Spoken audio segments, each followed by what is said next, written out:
Okay, we're ready to start a new year of Parshas. Believe it or not, I was thinking about it today that we're now going on our third time around, which is incredible. Seems like yesterday when we started this year. When our third time around, we got a lot of material behind us. Just makes it a little more challenging to come up with new things. But we're beginning the third year now. Parshas Noach. Thank you to everybody that produces this year, makes it happen. We have a new video crew here tonight, sent by the TLS. We want to thank everybody. Beginning of the Parsha. Vayomer Elokim leNoach. Kadosh Baruch Hu said to Noach, Kates kol basar bo lefanai, ki malo haaretz chamas mipneihem, v'nini mashchisam es haaretz. HaKadosh Baruch Hu says, Kates kol basar. That's it. This is the end.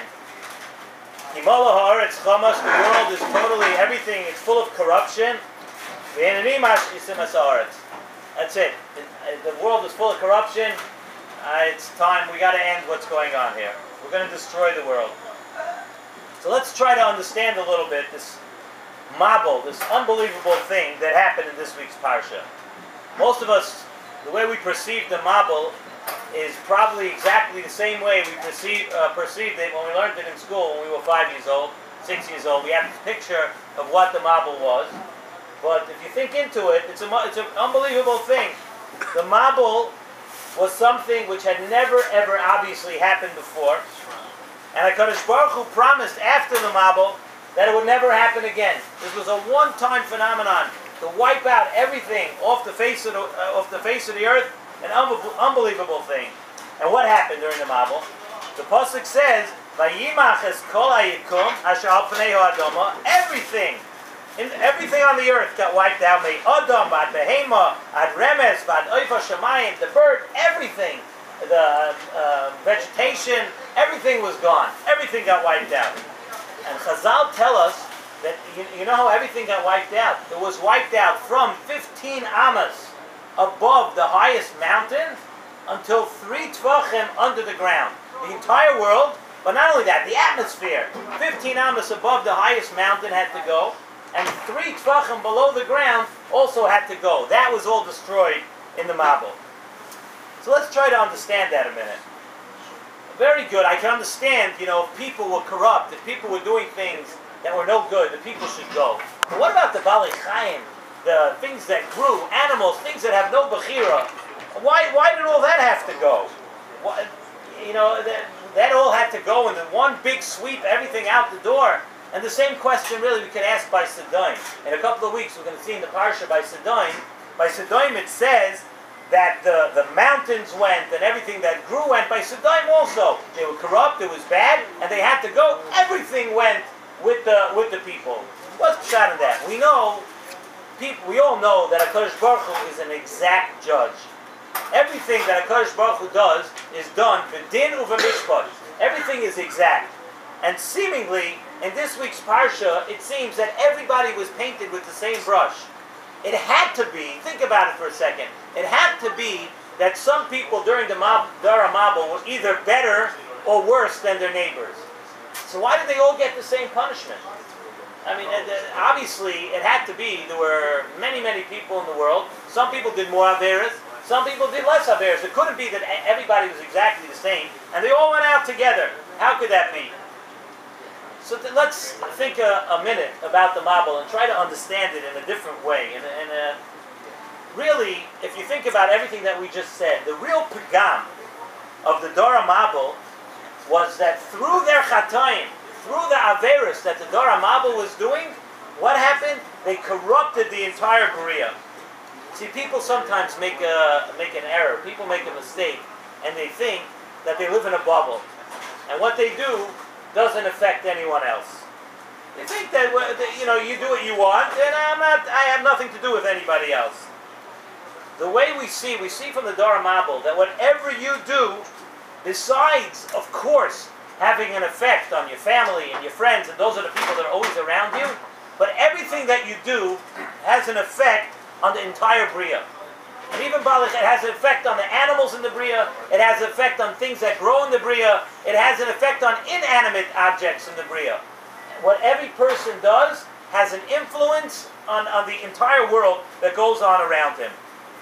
By the Dora Mabul, the corruption was so bad that it covered everything. It covered everything, even 15 amas above the highest mountain and 3 tvachim below the ground. Everything was covered. And we know that it had to be that way, because what we said is HaKadosh Baruch Hu is an exact judge. HaKadosh Baruch Hu judges each person by what he does, not what the person next to him does. But what happened was that the effect was that the entire world became corrupt, and everybody lived in that world. Everybody was part of that world. And had one person, had one thing not become corrupt, that would not have been destroyed. We see that when each person had an effect on the entire Bria, that everything became corrupt. And therefore nothing was able to be spared. And we know that physically, sometimes by, physically, medically, by a disease, it works that way sometimes too. That some diseases we know are not contagious. And there are other diseases that anybody that walks into the room, anybody that walks into the building, they'll catch it. And that what was going on by the Dor HaMabul. By Ruchnius, it works the same as by physically, as if it's a disease. By Ruchnius, the same thing. By Yara Likim, HaKadosh Baruch Hu saw the world, that it was totally corrupt. That what the people were doing was having an effect on the entire Bria. Everything was corrupted. And the only choice that HaKadosh Baruch Hu had was not to stop at the humans. Everything had to go.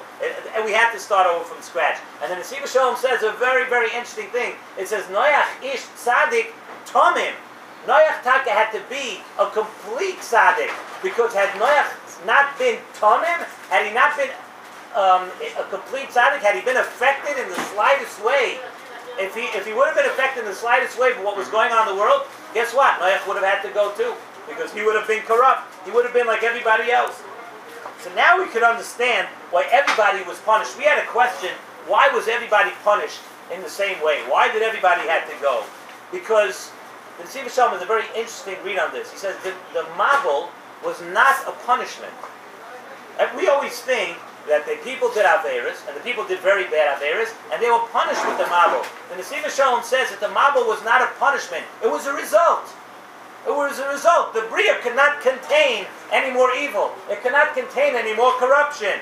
And that's why the ground was affected, and the behemoths were affected, and every living thing in the world was affected. Why? Because it wasn't a punishment. It was a result. That's what the atmosphere of the world became one of hate, became one of corruption. Therefore, everything had to go.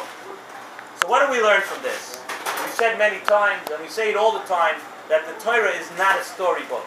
It doesn't just Noach is an amazing story. It's a great story to start off in first grade or pre-1A, primary, whenever we learn it. It's an amazing story.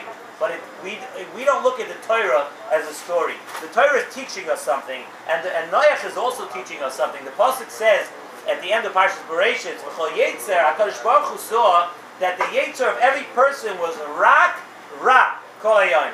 That a person was only bad. What does that mean? Siva Shalom says a beautiful thing here. There's a pasuk in Tehillim. Pasuk in Tehillim says, Oid ma'at ve'ein rasha. A person's a rasha, but the pasuk says, Oid ma'at ve'ein rasha. There's a little bit left. There's still a little bit left that a person's not a rasha. What does that mean? Is he a rasha or is he not a rasha? What does it mean? Oid ma'at ve'ein rasha. Many times a person can do averis, and he does averis that he's called a rasha.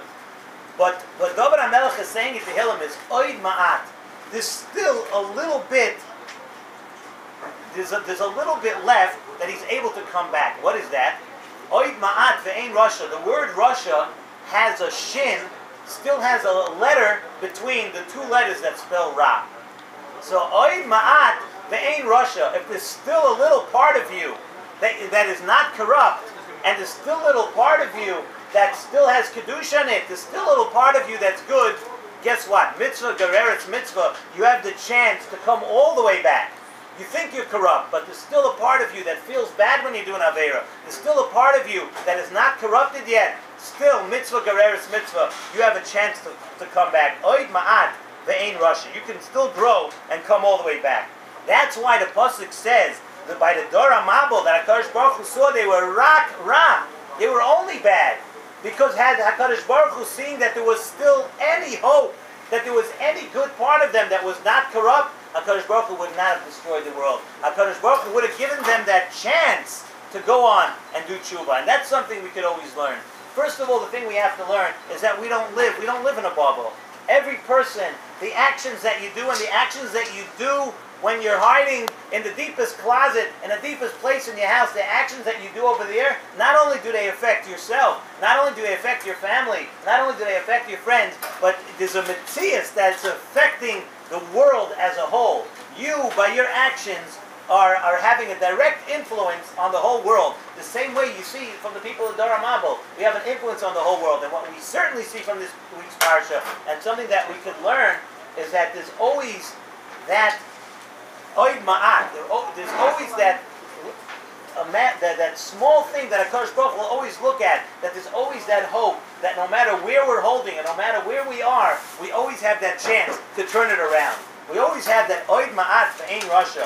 We have a chance. You still feel, when you still feel a little bit guilty when you're doing an avera, you feel that. That's the oid ma'at. Oid ma'at ve'ein rasha. You have a chance to turn it around. Let's take the lessons of this week's parsha and look a little deeper than the surface of the water that destroyed the world, and the hot water and everything that got destroyed. There are many, many lessons to be learned from this Parshas Noach. Many, many lessons that we could learn to understand why the Mabul happened and understand how we today could prevent, how we today are able to have an influence on everyone around us in the whole world, and how we're able to, no matter where we are, we're able to come back and influence those around us to come back.